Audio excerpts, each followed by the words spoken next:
तर हा जो व्हिडिओ आहे हरतालिकेच्या दिवशीचा आहे. त्या दिवशी मी लवकर उठले होते, कारण मुहूर्त हे 8:30 वाजेपर्यंतच होतं. छान असं फरची वगैरे सर्व काही पुसून घेतलं. त्यानंतर सर्व पूजेचं सामान इथं काढलेलं आहे.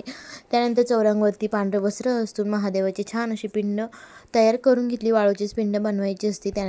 त्यानंतर पिंडीवरती अभिषेक करायचा दुधाचा आणि थंड पाण्याचा. त्यानंतर भस्म अर्पण करायचा. त्यानंतर जी पत्री आहे सर्व काही ती अर्पण करायची. बेलपत्र अर्पण करायचं. छान अशी कहाणी वाचायची, आरती करायची आणि मस्त छान अशी पूजा करून घ्यायची.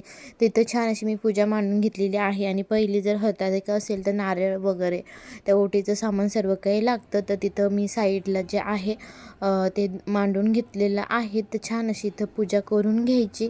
तुम्ही बघू शकता. त्यानंतर आरती वगैरे केली आणि त्यानंतरच मग या उपवासाला फक्त फ्रूट वगैरे खायचं असतं. कोणी गोड साबुदाणाही खातं पूजा झाल्यानंतर.